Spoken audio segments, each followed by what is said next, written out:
साथियों, हमने एक वीडियो डाला था कि पे स्लिप को हमने पीडीएफ में कन्वर्ट कराना है और फिर उसको मेल कराना है।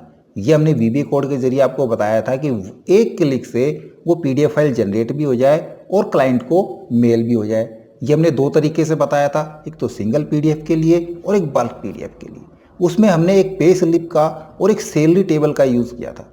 तो वही सैलरी टेबल और वो पे स्लिप हमने किस प्रकार से जनरेट किए थे, या उस प्रकार का एक अच्छा फॉर्मेट पे स्लिप का और ऑटोमेटिक पे स्लिप किस प्रकार बनाएंगे, ये जानेंगे डिटेल से इस वीडियो में। तो इसमें तक बने रहिएगा। नमस्कार साथियों, मेरा नाम है मनोज कुमार और आप देख रहे हैं कंप्यूटर ज्ञान गुरु चैनल। तो चलिए सीख लेते हैं। तो यहाँ पे देखिए, ये वही पे स्लिप है जो मैंने आपको लास्ट वीडियो में बताया था। ये यहाँ से ऑटो जनरेट हो रही है, पीडीएफ भी अपने आप जनरेट हो रही है इसकी, और मेल भी अपने आप जा रही है। ये हमने आपको बताया था। यदि किसी ने वो वीडियो नहीं देखा है तो ऊपर आई बटन में उसका लिंक मिल जाएगा, आप वहाँ से देख सकते हैं। अब इसको हमने क्रिएट कैसे किया, ये पे स्लिप किस प्रकार बनाएंगे और सैलरी टेबल हम किस प्रकार से जनरेट करेंगे, जिसके अंदर मैंने कुछ फॉर्मूले भी यूज़ किए, और इस सभी को हम बिल्कुल आसान, ऑटोमेटिक और डायनेमिक बनाने वाले हैं। तो मैंने बिल्कुल एक नई फाइल यहाँ पे ले ली है। देखो, ये मैंने सारे फॉर्मूले यहाँ से रिमूव कर दिए और यहाँ पे मैंने फॉर्मूले रिमूव नहीं करे हैं। डेटा हमारे पास सुरक्षित है, तो मैं बताऊंगा यहाँ पे मैंने क्या फॉर्मूला लगाया। ठीक है, सबसे पहले हम सैलरी टेबल को समझते हैं कि इस प्रकार की टेबल हम किस प्रकार जनरेट करते हैं। सीधी सीधी बात है कि भाई सैलरी के लिए हमको एम्प्लॉय की सारी डिटेल्स चाहिए, जैसे कि एम्प्लॉय आईडी, एम्प्लॉय नेम, उसकी joining date, designation, PRAN number, PAN number, Aadhaar number, account number, contact number मैंने नहीं लिए हैं, मेल आईडी, जो भी एम्प्लॉय की डिटेल होती है सारी हमको चाहिए होती है। एम्प्लॉय आईडी हमने ऑटोमेटिक जनरेट करी है। जैसे हम एम्प्लॉय की बाकी की डिटेल डालेंगे तो आईडी अपने आप जनरेट हो जाएगी। कैसे? देखो, मैंने एम्प्लॉय का ई यहाँ पे उठाया है ना, कॉन्कोर्डिनेट किया मैंने ई को और ज़ीरो को। 1 कहाँ से आया, मैंने ये सीरियल नंबर इसमें कॉन्कोर्डिनेट कर दिया कि E0 और ये सीरियल नंबर जुड़ जाए तो क्या हो गया, E01। फिर हमने डैश को कॉन्कैट किया, फिर हमने नाम के फर्स्ट 3 करैक्टर, मैंने उसके लिए देखो यहाँ पे फॉर्मूला बार के अंदर लेफ़्ट का फॉर्मूला यूज़ किया है, लेफ़्ट नेम के 3 करैक्टर, फिर से डैश को कॉन्कैट किया और डेजिग्नेशन के लेफ़्ट के 3 करैक्टर मैंने जोड़ दिए। तो ये एक एम्प्लॉय आईडी जनरेट होगी। इस प्रकार से आप अपने हिसाब से जो एम्प्लॉय आईडी आप बनाना चाहते हैं, किस प्रकार की एम्प्लॉय आईडी जनरेट करते हैं, वो जनरेट करा सकते हैं। ठीक है, बाकी यहाँ पे कोई फॉर्मूले नहीं है, सारी बेसिक डिटेल्स मैनुअल डाली गई है। अब चलते हैं सैलरी कैलकुलेशन के ऊपर। हम वापस चलते हैं, हम यहाँ पे आते हैं। देखो, सैलरी किस प्रकार कैलकुलेट करेंगे। सबसे पहले मैं यहाँ से जो मैंने फ्रीज पेन किया है इसको मैं रिमूव करा लेता हूँ। ठीक है, अब हम टेबल को पूरी को खिसका लेते हैं यहाँ बीच के में।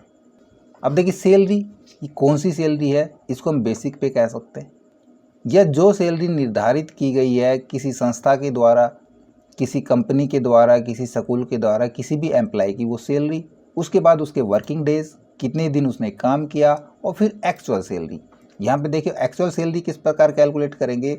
जो टोटल सैलरी है वो यहाँ पे देखो कौन से महीने की सैलरी बना रहे हम। यहाँ पे सैलरी हमारे पास जनवरी की, यानी कि 31 दिन की सैलरी है। तो एक दिन की सैलरी निकालेंगे और जितने दिन उसने काम किया है उतने दिन की सैलरी कैलकुलेट करा देंगे। तो ये फॉर्मूला मैंने कहाँ से लगाया है, ये मैंने सीधा किया, जो सैलरी है सैलरी डिवाइड बाई ये जनवरी मंथ की सैलरी है तो 31 से डिवाइड करेंगे। यहाँ पे फॉर्मूले के अंदर देखो आप, फॉर्मूला बार में K3 के अंदर हमारी सैलरी रखी है, डिवाइड किया मैंने डे, यानी कि जो यहाँ पे डली हुई है डेट, क्लोजिंग डेट, ये 31 जनवरी 2023 है। इसके हमने दिन उठा लिए, 31 डेज ले रहा है, तो 31 से डिवाइड करेंगे तो एक दिन की सैलरी आ गई और मल्टीप्लाई कर देंगे हम वर्किंग डेज से, तो ये उसकी एक्चुअल सैलरी बन जाती है। ठीक है, थोड़ा और आगे चलते हैं। फिर हमने लिया यहाँ पे डीए अलग अलग होता है। मैंने यहाँ पे सिर्फ कैलकुलेशन करना बताया, हम किस प्रकार से कैलकुलेट कर सकते हैं। डीए कैसे दे रहे हैं, मैनुअल डाल रहे हैं, कभी कभी डीए मिल रहा है मैनुअल डाल सकते हैं।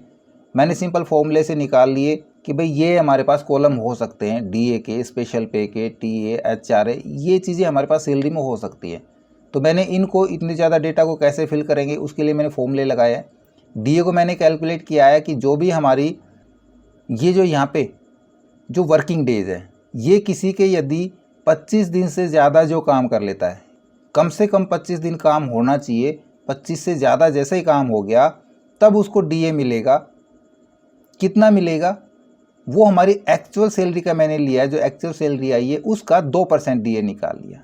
ठीक है, फॉर्मूले के अंदर आप देख सकते हैं मैंने लिखा है यहाँ पे यदि L3 जो हमारे वर्किंग डेज है ये greater than 25 then M3 actual salary multiplied 2% वरना 0। तो जिसके भी 25 से ज़्यादा दिन होंगे उसके यहाँ पे DA मिलेगा, उसको बाकी को नहीं मिलेगा। इसी प्रकार स्पेशल पे, इसको मैंने इक्वल किया है जो डेज ऑफ मंथ है, जनवरी का मंथ है तो 31 दिन के बराबर मैंने किया है। यदि जो वर्किंग डेज हैं, देखो फॉर्मूला दिखाता हूँ मैं आपको, ये जो वर्किंग डेज हैं ये हमारे बराबर हों उस महीने के दिनों के। जैसे 31 का महीना है, 31 के बराबर ये वर्किंग डेज है, यानी कि फुल मंथ्स जिसने काम किया है स्पेशल पे उसी को मिलेगी। तो L3 इक्वल टू डे का फॉर्मूला मैंने यहाँ भी यूज़ किया। तो जिसने भी पूरे महीने काम किया, कोई छुट्टी नहीं की है, उसको स्पेशल पे मैंने यहाँ पे दी है। टीए को भी मैंने 2% यहाँ पे निकाला है, 2 नहीं बल्कि 1% मैंने कैलकुलेट किया है और सेम टू सेम DA की तरह कैलकुलेट किया है। इसी प्रकार मैंने HRA को कैलकुलेट किया है। आप यहाँ पे देख सकते हैं HRA के अंदर मैंने इसको 25 की बजाय 27 डेज पे ले लिया, 2% दिया। GPF जितना आप देते हैं वो हमने एक्चुअल सैलरी पे निकालना है। एक्चुअल सैलरी का मैंने 7% GPF निकाला है। ESI एक्चुअल सैलरी का 6% निकाला है। कोई इंश्योरेंस कंपनी ने करवा रखा है उसका तो 1% इंश्योरेंस भी दे रहे हैं उसको, है ना। अब इंश्योरेंस दे रहे हैं या सैलरी से डिडक्ट कर रहे हैं, यदि डिडक्ट कर रहे हैं तो डिडक्शन में चला जाएगा और यदि दे रहे हैं तो अलाउंस में चला जाएगा। बोनस, कोई बोनस है तो वो यहाँ पे डाल सकते हैं। किसी एम्प्लॉय ने एडवांस कितना लिया है, एडवांस यहाँ पे डाला। एडजस्ट कितना वो सैलरी से कटवा रहा है वो एडजस्ट के अंदर, और यहाँ पे मैंने बैलेंस कर दिया। एडवांस में से एडजस्ट को माइनस करेंगे तो बैलेंस एडवांस रह जाएगा। अब आता है सैलरी पेबल। सैलरी कितनी कैश इन हैंड कितनी पड़ती है, उसके लिए actual salary plus DA plus TA plus HRA minus GPF minus ESI, दोनों सैलरी में से डिटेक्ट होंगे, और मैंने माइनस इंश्योरेंस को भी माइनस किया है, डिटेक्ट करा रहे हैं हम एम्प्लॉय का। फिर बोनस को जोड़ देंगे और एडजस्ट एडवांस को माइनस करा देंगे, तो जो बचेगा वो हमारी यहाँ पे सैलरी पेबल दिखाएगा। ये कैश इन हैंड एम्प्लॉय की सैलरी हो जाएगी। सैलरी कैलकुलेट होगी, सिंपल था, कोई ज़्यादा बड़ा मेथड नहीं है इसके अंदर। अब हम चलते हैं पे स्लिप बनाने के लिए, ठीक है। अब पे स्लिप बनाने के लिए सबसे पहले उसका फॉर्मेट तैयार करना है। मैंने यहाँ पे देखो सारे कॉलम्स बाकी के हाइड कर दिए, सिर्फ वही रखे हैं जहाँ तक हमारी ये सीट तैयार हुई है। नीचे रो है, इन रो को भी हम फालतू की हाइड करना चाहें तो जहाँ से आप हाइड करना चाहते हैं वहाँ से नीचे तक हम सेलेक्ट करा देंगे, कंट्रोल शिफ्ट डाउन एरो, और इन सभी को भी राइट क्लिक करके कर देते हैं हम हाइड। देखो ये भी हाइड हो जाएंगी, तो एक पेज सा नज़र आएगा पे स्लिप का हमारे पास। इसके अंदर कुछ कॉलम लिए, आप इसको और भी अच्छे से डिज़ाइन करना चाहें तो डिज़ाइन कर सकते हैं। हमने यहाँ पे काम करना है इसको ऑटोमेटिक जनरेट करने के लिए फॉर्मूले लगाने, फॉर्मूले भी ज़्यादा बड़े नहीं है। यहाँ पे सारी हमारी एम्प्लॉय की डिटेल्स है, उसका अलाउंस हमने ये पोर्शन अलग किया और डिटेक्शन का पोर्शन अलग कर दिया। यहाँ पे सारे अलाउंस डाल देंगे, यहाँ पे सारे डिटेक्शन डाल देंगे, और जो सैलरी पेबल होगी वो यहाँ पे शो करेगा। बैलेंस का भी ये टोटल कितना हमने एडवांस लिया उसने एम्प्लॉय ने और उसका बैलेंस कितना बच गया, ठीक है। सिंपल सा फॉर्मेट तैयार किया है, फॉर्मूले भी बिल्कुल सिंपल है। अभी देखिए यहाँ पे चलते हैं, यहाँ पे डेटा वैलिडेशन यूज़ किया है। डेटा वैलिडेशन आपको लगाना आता है, नहीं आता तो कोई बात नहीं, मैं फिर से बताता हूँ। मैं यहाँ से डेटा वैलिडेशन को क्लियर करा लेता हूँ, मैं कर देता हूँ यहाँ पे क्लियर ऑल। ओके, देखो यहाँ पे अब कोई डेटा वैलिडेशन नहीं है। डेटा वैलिडेशन क्यों लगाते हैं, हमने यहाँ पे एम्प्लॉय आईडी डालनी है, तो देखो यहाँ से हम एम्प्लॉय आईडी कितनी देखेंगे, है ना, और ना ही याद रखी जाती इतनी एम्प्लॉय आईडी, तो उनको हमने डेटा वैलिडेशन में डाल लिया। कैसे डाला, यहाँ पे आ गए और सीधे चले जाएंगे डेटा के अंदर। यहाँ पे आपको मिल रहा है डेटा वैलिडेशन, यहाँ से हम चुन लेंगे एनी वैल्यू की बजाय लिस्ट, और लिस्ट के अंदर हम वो पूरी लिस्ट डाल देंगे। कौन सी लिस्ट, किसी भी मंथ की एक लिस्ट उठा सकते हैं और वो पूरी लिस्ट जितने एम्प्लॉय हैं सभी की जो एम्प्लॉय आईडी है वो सिलेक्ट करा देंगे, ठीक है, और ओके कर देंगे। तो यहाँ पे वो सभी के एम्प्लॉय आईडी नज़र आएंगे, हम किसी की भी एम्प्लॉय आईडी यहाँ से चुन सकते हैं। अब आते फंक्शन के ऊपर। देखिए फंक्शन हमारा, जैसे ही हमने एम्प्लॉय आईडी डाली तो उसकी ज्वाइनिंग डेट, एम्प्लॉय नेम, उसका बैंक अकाउंट मैंने वहाँ पे डाला नहीं था कॉलम, यहाँ पे मैनुअल लिख दिया, ये भी फॉर्मूले से आ जाएगा same to same. Account number, ये सारे हमारे आए जैसे एम्प्लॉय की आईडी डाले। लेकिन कौन से महीने के जो हम यहाँ पे मंथ यूज़ कर रहे हैं, जनवरी लिखा तो जनवरी की डिटेल, फरवरी लिखा तो फरवरी की सारी डिटेल। तब एक छोटा सा काम करना होगा, हमारे पास जो यहाँ पे वैल्यू है हम यहाँ से लुकअप लगाएंगे, वी लुकअप का फॉर्मूला यूज़ करेंगे हम। तो यहाँ से लुकअप लगाएंगे तो यहाँ से पूरी टेबल को सेलेक्ट करके उसका एक नाम दे देते हैं और वो नाम हमारे काम आएगा। कैसे, देखो जनवरी में चलते हैं और जनवरी की टेबल को हम यहाँ से कंट्रोल शिफ्ट राइट और कंट्रोल शिफ्ट डाउन, पूरी टेबल सेलेक्ट हो गई एम्प्लॉइज़ की। और यहाँ पे आके देखो इस कॉर्नर में हम इसका नाम दे देंगे जैन, क्योंकि ये जैन वाली सीट है, राइट। इसी प्रकार फैब में चलते हैं और वही हम control shift right control shift down, पूरी टेबल सेलेक्ट हो गई और इसका नाम दे देता हूँ मैं फैब। कंप्लीट काम। मार्च का भी मैं इसी तरह प्रकार से मार्च का भी डाल देता हूँ। जितने भी मंथ हैं सभी का आपने नेम डिफाइन करा लेना है। यहाँ पे कर देता हूँ मैं MAR और एंटर। मैंने 3 ही सीट लिए समझाने के लिए, तो मैंने तीनों के नाम यहाँ पे डाल दिए, तो अब हमें लुकअप लगाने में आसानी रहेगी। वापस पे में आ गए। अब इधर हम एक लुकअप लगाते हैं, बिल्कुल आसान है, ध्यान से देखना। मैं करता हूँ सिर्फ इक्वल टू वी लुकअप। सभी के पास होता है वी लुकअप, हम ज़्यादा बड़ा फंक्शन भी यूज़ नहीं कर रहे। वी लुकअप के अंदर लुकअप वैल्यू ये, जैसे एम्प्लॉय आईडी डालेंगे और ये एम्प्लॉय आईडी हम फिक्स करा देंगे, क्योंकि फॉर्मूले को जब हम ड्रैग करेंगे या कॉपी पेस्ट करेंगे तो ये चेंज ना हो, तो उसके लिए F4 की यूज़ करेंगे, $साइन लग जाएंगे, ये फिक्स हो जाएगा सेल। अब हमने टेबल एरे करना है। कौन सा टेबल एरे, देखो कभी तो हमको जनवरी का चाहिए, कभी फरवरी की डिटेल चाहिए, कभी मार्च की चाहिए, है ना। तो जैसे मैं यहाँ पे टेबल एरे अब हमको करने की ज़रूरत नहीं है, हमने उन टेबल्स के नाम दे दिए। मैं यहाँ पे यूज़ करूँ जैन, तो देखो यहाँ पे आ रहा है जैन, यानी कि वो पूरी टेबल एरे हमको मिल गई। बेनिफिट हो गया ना हमको। अब हमें टेबल एरे करने की ज़रूरत नहीं है, कोमा यूज़ करके ओनली हमने कॉलम इंडेक्स नंबर डालना है। ज्वाइनिंग डेट कौन से कॉलम में है नहीं पता हमको, अभी देख लेंगे। फिलहाल मैं यहाँ पे एग्जांपल के लिए कॉलम नंबर 3 डाल देता हूँ, ठीक है। उसके बाद रेंज लुकअप के अंदर 0 यूज़ करेंगे, ब्रैकेट क्लोज करेंगे और एंटर प्रेस करा देंगे। तो यहाँ पे देखो 1/1/2023 आ रहा है ज्वाइनिंग डेट, यानी मैंने डाला कॉलम नंबर 3। देखिए कौन सा हम यहाँ से ले रहे हैं, 1 2 3, सही आईडिया से मेरा कॉलम नंबर सही डल गया वैसे। तो हमने सभी के कॉलम नंबर देख लेने हैं। अब पता नहीं चल रहा कॉलम नंबर कौन कौन से हैं, तो हम क्या करें, टेम्परेरी Alt+IR एक रो इंसर्ट करेंगे। ये हमारा यहाँ से टेबल हमने शुरू किया था, तो ये कॉलम नंबर 1 2 3, ठीक है। तो इसी को मैं यहाँ से पूरा ड्रैग करा देता हूँ लास्ट तक। ये सारे कॉलम नंबर हमारे पास यहाँ पे आपको दिखाई दे गए, ठीक है। अब हमको गिनने की ज़रूरत नहीं है, हमको ये पता चल जाएगा कि ये कॉलम नंबर कौन सा है। आसानी से कॉलम नंबर डाल लेंगे। चलिए वापस आते हैं, इस फॉर्मूले को कॉपी करा लेंगे, लेकिन उससे पहले अब देखो मैं यहाँ पे चेंज कराता हूँ। मैं यहाँ पे करता हूँ फैब, चेंज नहीं होगा यहाँ पे, लेकिन जैसे ही फैब डालें तब यहाँ पे नाम चेंज हो। देखो यहाँ पे अभी भी जैन लिखा हुआ है, फैब नहीं आया है। तब इधर एक छोटा सा फॉर्मूला हम जैन की जगह कि भाई हम उधर जो मंथ नाम लिखें वही मंथ नाम यहाँ पे आ जाए, तब हम यूज़ करेंगे एक फंक्शन इनडायरेक्ट। और इनडायरेक्ट कैसे काम करता है, क्या काम करता है, इसके लिए मैंने पर्टिकुलर वीडियो बनाया है, ऊपर आई बटन में आपको उसका लिंक मिल जाएगा, वहाँ से देख सकते हैं। तो मैं करता हूँ इनडायरेक्ट, और इनडायरेक्ट के अंदर मैं ये सेल एड्रेस दे दूँगा, इसको भी फिक्स करा देंगे, ब्रैकेट क्लोज करा देंगे और एंटर प्रेस करा देंगे। ये देखो गड़बड़ हो गई, यहाँ पे एरर दिखा रहा है, इनडायरेक्ट के नाम के अंदर स्पेस लग गया, अंदर है ना स्पेस लगी। कोई नहीं, ओके करा देते, स्पेस को रिकवर करा देगा अपने आप, ठीक है। अब देखो यहाँ पे इस फॉर्मूले के अंदर क्या दिखा रहा है, ये इनडायरेक्ट। इनडायरेक्ट का मतलब यहाँ से क्या उठा रहा है, ये फैब उठा रहा है। आप इसको यहाँ से सेलेक्ट कराएं, अपने कीबोर्ड से प्रेस करें F9। मैं करता हूँ F9, कहीं मेरा स्क्रीन रिकॉर्डर पॉज ना हो जाए। नहीं हुआ, देखो F9 के अंदर क्या कर रहा है, ये फैब मंथ की पूरी डिटेल यहाँ पे उठा के दे रहा है।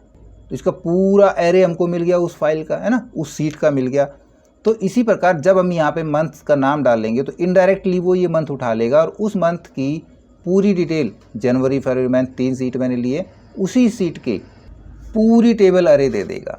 बस हो गया हमारा काम। इस फॉर्मूले को हमने कॉपी करा लेना है, फॉर्मूला बार से मैं कॉपी करा लेता हूँ, Ctrl+C, और यहाँ पे आके करेंगे हम इक्वल टू पेस्ट और एंटर। यहाँ भी आके करेंगे इक्वल टू पेस्ट और एंटर। सब जगह हमने सिर्फ इसको पेस्ट करा देना, इस फॉर्मूले को ऐसे के ऐसे इक्वल के साथ पेस्ट करेंगे, एंटर प्रेस कराते चले जाएंगे, इक्वल पेस्ट और एंटर, इक्वल पेस्ट और एंटर। मैं सभी जगह पे फटाफट इसको पेस्ट करा लेता हूँ, ठीक है, इक्वल के साथ हम पेस्ट करा देंगे। तो लीजिए हमने सब जगह पे ये फॉर्मूला पेस्ट करा दिया। आप देख रहे हो सब जगह एक जैसी सी वैल्यू आ रही है। यहाँ पे डेट आ गई, यहाँ पे नंबर आ गए। ये नंबर नहीं है, ये भी डेट ही है। ये नंबर फॉर्मेट में है और जर्नल फॉर्मेट कह सकते हैं, और ये डेट फॉर्मेट में, ठीक है। अब हमने इनमें कॉलम इंडेक्स नंबर चेंज कर देना है, क्योंकि यहाँ पे देखो 3 नंबर हमने कॉलम इंडेक्स नंबर लिया था। यहाँ पे कौन सा ले, यहाँ पे शायद एम्प्लॉय का नेम कॉलम इंडेक्स नंबर 2 पे है, राइट। आ गया नेम। अकाउंट नंबर यहाँ से देख सकते हैं हम, अकाउंट नंबर कहाँ पे है, 8 नंबर पे है ना।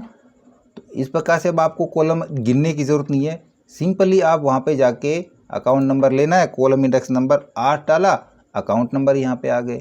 ईमेल शायद 9 नंबर पे है, हम यहाँ पे 9 नंबर डाल देंगे, देखिए ईमेल एड्रेस आ गया ना। तो इस प्रकार से सभी के फटाफट मैं कॉलम इंडेक्स नंबर चेंज करा देता हूँ।